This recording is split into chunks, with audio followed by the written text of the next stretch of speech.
Copycats are everywhere. But what separates stealing ideas from wearing your inspiration on your sleeve? When this topic gets brought up, generally we're talking about shonen anime, which is totally understandable.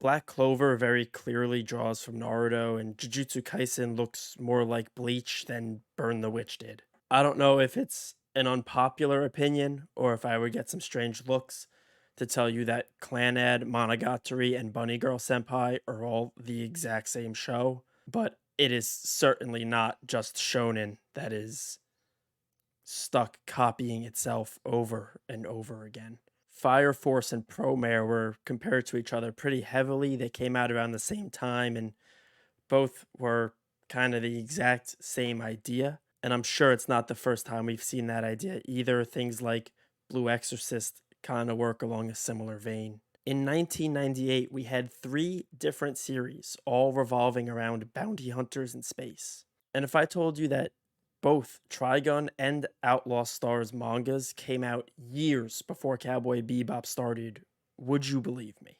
I don't think anybody is accusing Cowboy Bebop of ripping off Trigun and Outlaw Star, but the fact is that those series were released way, way before Bebop was. So why do we look at Black Clover and My Hero Academia as copycats and unoriginal, but not something like Cowboy Bebop? To me, that secret really lies in how the original work is being copied and what spin is being put on it. The author needs to put their own touch on the work. You can't just mimic what another franchise has done if it doesn't have your soul put into that work. Quite frankly, people don't care that Jujutsu Kaisen is a very clear product of someone who was a Bleach fan. The author has come out and said as much. Gigi Akutami has said that they draw inspiration from Bleach and it's very, very obvious. But their intent was never to copy Bleach. It was to expand on it and twist it into something totally different. To take this idea of a group or an academy of people fighting against what are basically hollows is at a very basic level the same thing, but all of the fight sequences and greater overall plot are so much different than Bleach that it can stand on its own and be very strong. Something else I love that Jujutsu Kaisen is able to do differently is the threat of Gojo. Gojo is from episode 1 super strong and everybody knows it and he's super OP. He is from episode 1 the strongest character in the show. But he is the first overpowered character that I've seen in a very long time where the villains are 100% aware of that and are taking measures to isolate him, to restrain him, to limit him, to do anything they can to get him away from their plans.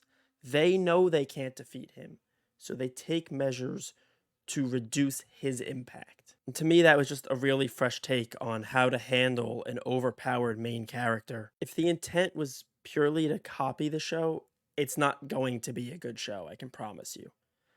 If Jujutsu Kaisen had Gojo fighting some regular D rank demon for 10 minutes to get his feet under him, it wouldn't be very entertaining and it would be the same as Bleach. For a real anime example of that, I have to look at Cabaneri of the Iron Fortress. Before I even say anything else, even if you stand by Cabaneri, you already know what show I'm going to compare it to.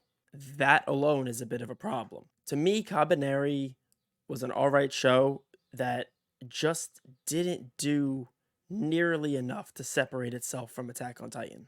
So unfortunately, the whole time I'm watching Cabaneri, the only thing I'm thinking about is Attack on Titan. And Attack on Titan is just way better than Cabaneri, so it was very hard to enjoy it the entire time I was watching it.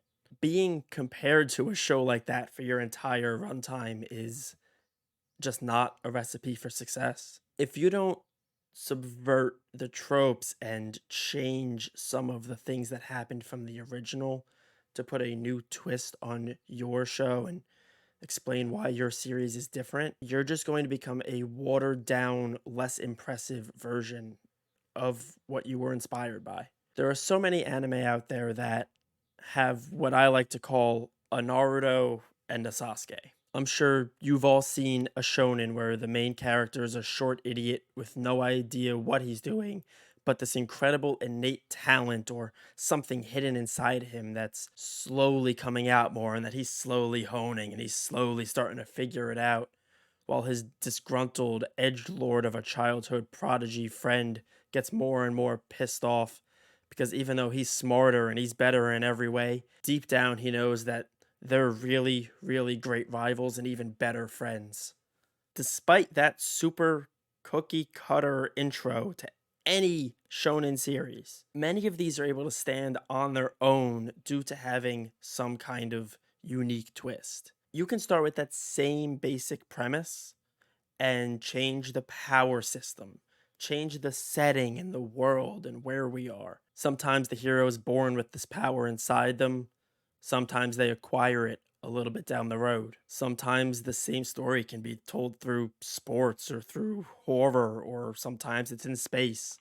Things like that can have a huge domino effect on the rest of the series and change things, especially in a 100+ episode shonen series, where even in the beginning, for me at least, something like Black Clover was unwatchable because it was such a clone of Naruto, has really come into its own and become something different.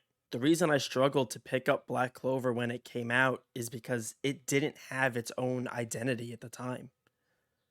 And that's super important.